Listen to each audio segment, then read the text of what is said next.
Hey everyone, my name's Jessie. Welcome back to my channel. Today I am doing my May reading wrap up, which I know is coming a little late in the month, but I figure better late than never. We're being joined by my dogs here. Hi!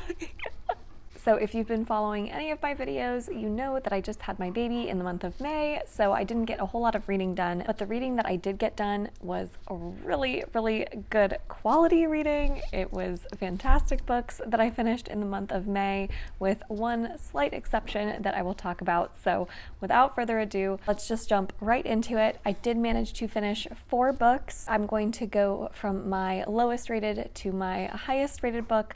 So I'm starting with the lowest rated, which is The Burning God by R.F. Kuang, the final book in the Poppy War trilogy, which you guys know if you've been following this channel. I loved the Poppy War, loved the Dragon Republic, some of my favorite fantasy books of all time. And I had heard mixed reviews on The Burning God, and I was so nervous because of how much I'd loved the first 2 books. Hearing those mixed reviews going into this, I kind of set my expectations a little lower, but still went in with an open mind, and unfortunately I completely understand why this book received mixed reviews. I ended up just thinking it was average. I'm pretty disappointed overall with the conclusion to this trilogy, and to be honest, I wasn't feeling that way until about halfway through this book. The beginning half of this book is fantastic. I was fully invested, very hooked, and I was loving it. I kept thinking to myself, like, when am I going to get to that point that everybody starts to dislike this book, because I was loving it for so long. And then we reach the halfway point, and I will say that each of these books is separated into 3 parts, and part 2 of this book and how it ended is where it completely lost me. I found that there were plot lines in this book that ended up not going anywhere. Like, there was absolutely no point to them. And I found that by the end of part 3, our main cast of characters didn't even feel like the characters that we had started with. And I understand that, you know, Rin is a character that goes through a lot of changes throughout this series. She definitely has this arc to her character that is fascinating to explore, and I've always been a huge fan of Rin's character, not because I necessarily want to be best friends with her. She's got a lot going on, and she makes really bad decisions a lot of the time and does things that I vehemently disagree with, but just find fascinating to examine from a character's point of view.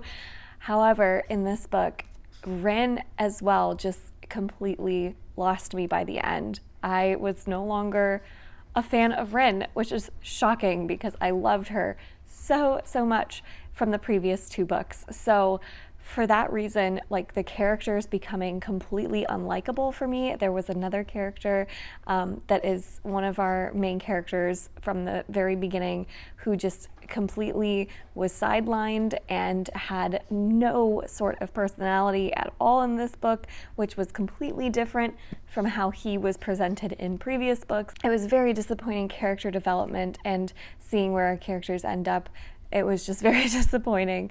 And then the plot lines, some of them just making absolutely either making no sense or just not having a point to them, is where I was just really disappointed. I will say, like, the very ending is appropriate for this series. It makes sense the way it ended.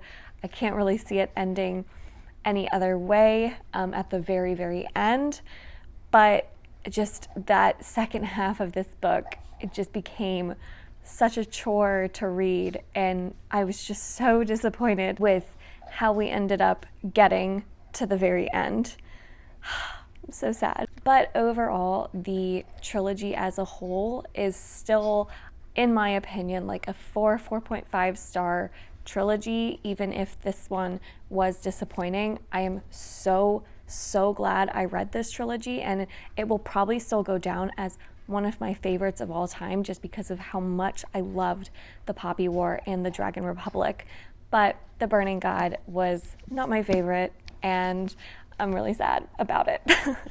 But I'm very much looking forward to whatever R.F. Kuang writes in the future. I will pick up anything by this author, definitely an auto-buy author for me, and I still will highly recommend this trilogy on this channel moving forward.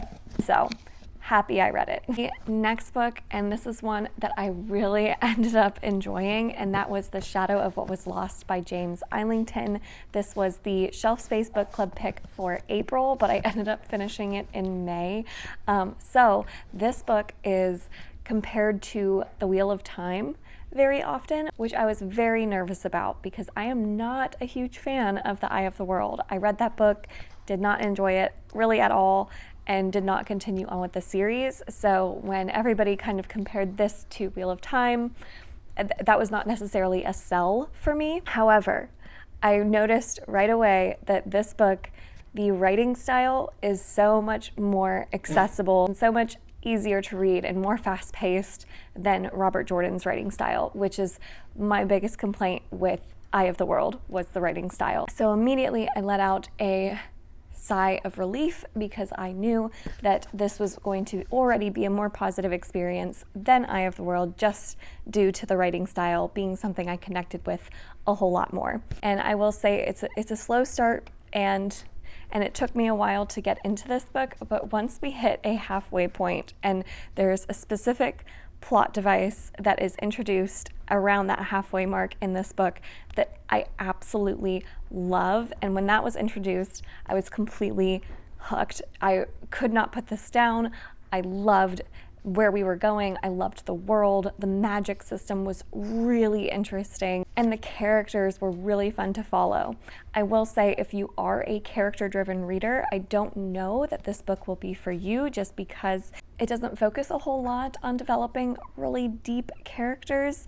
I was much more invested in this book due to the plots and the world and the magic, rather than the characters. They weren't really what was keeping me reading. So if you're a character-driven reader, I don't know if I would recommend this to you, but if you like plot-driven books, or if you're a reader that likes a good balance of both, hello, then I definitely would recommend this to you. Yes, even you, Jones, I would recommend this to you. You gonna join me while I talk about this? Would you recommend this to everyone? Yeah. I don't even remember what I was saying. I know I didn't even really talk about what this book was about, but it's one of those high epic fantasy books that has such a complex plot that it's so hard to describe in a short summary. Basically, we live in a world where people who practice magic or have the ability to access magic have been overthrown by those who do not have this magic, and those who do have the magic, called the gifted, are ruled by a set of laws that restrict their magic. There are different characters who each have varying levels of magic in this world, and we have this world that is very much on the brink of this war that we are seeing our characters start to discover more about. I'm so glad I read this. Immediately upon finishing this book, I had to go pick up the second book. I was so hooked. So I'm really excited to continue on with this series.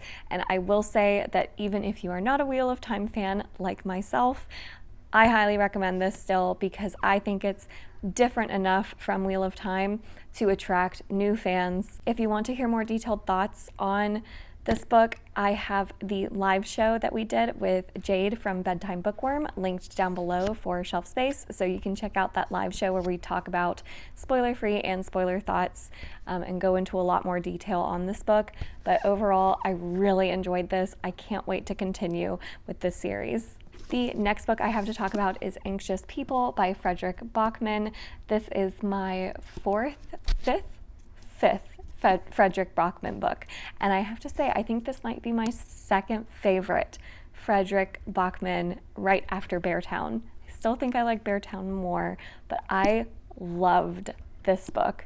This was fantastic. So this is a wacky book that follows a set of characters who are all taken hostage by someone who had just failed an attempt to rob a bank, and they are all put together, and this cast of characters is all put together in this little apartment, and it's basically just them talking to each other and discovering who each other is in this book. It is so good. I laughed so hard at certain parts of this book. I find this book very, very funny, but also at times very sad and reflective and deep. It was really interesting how it took a bunch of different tones and somehow made each one work. It was really, really well done, in my opinion. I will say the cast of characters, I ended up really, really enjoying all of the characters, but I will say that they are all pretty unlikable people. I don't think that if you are a reader who has to like your main characters in order to enjoy the book, that you will necessarily love this, because I will say the cast of characters is very, very flawed, and you're not necessarily rooting for any of them, really. I loved them, but they're really not likable people. Like they have a lot of flaws. This book is one that is hard for me to find someone to recommend it to, because if you're a character-driven reader, then of course I would recommend this. But if you're a character-driven reader who has to love your characters, I don't know if you would like this. So for me, it ended up working wonderfully because I just really like characters that are well written. I don't necessarily have to love and root for my main characters to feel a connection to the book. I just appreciate good character work, which I thought was done here. And that's something that Fredrick Backman always does a fantastic job with, is developing characters that you don't necessarily love, but you still end up just really being compelled by. So I love this. I will definitely be rereading this one and tabbing up all of the funny quotes, all of the deep and very like poignant quotes in this book. It was just really beautiful. I loved the story. Okay, I'm back. I had to take a short break to feed my child. The last book I have to talk about is my favorite book that I read last month, and that is Wrath by Gwynne, the fourth and final book in the Faithful and the Fallen series. Oh my God, this series will definitely go down as one of my favorite fantasy series of all time. Obviously, this is the fourth book, so I can't say too much without spoiling things, but it's just the conclusion to this series could not have been more perfect. Everything that I was hoping would happen happened. Some surprises happened as well, some twists, some deaths, lots of deaths. Oh my God, this was just so fantastic. The characters in this series grow so much, and I loved seeing all of their journeys come to an end here. The ending battles and everything that we had been working towards and leading up to just had so much payoff, so much reward. The action scenes throughout this entire series are some of my favorite action scenes in fantasy that I've read. Just yes, there were so many good moments in this book. I still think Ruin might be my favorite because it has like the best, most epic moments ever in any fantasy book, but Wrath did not disappoint whatsoever. I think that this series, if you aren't hooked with Malice, then I think you will be hooked with Valor. If you like classic, epic fantasies, if you like classic tropes like the Chosen One, prophecies, angels and demons, good versus evil, if you like political intrigue and kind of that Game of Thrones-esque style politicking where it's a bunch of different houses and families making moves against each other and trying to outwit each other, then I think you'll love this. It's just fantastic. So I can't recommend The Faithful and the Fallen enough. I'm so excited to read the next trilogy in this same series, but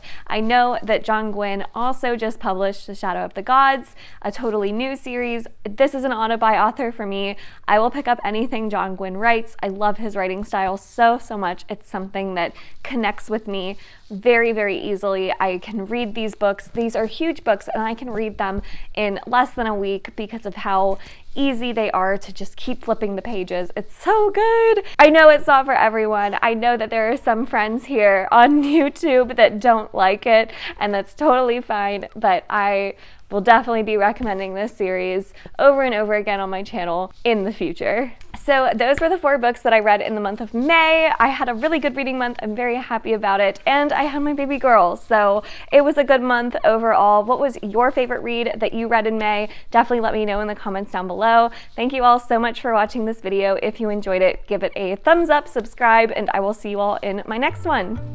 Bye!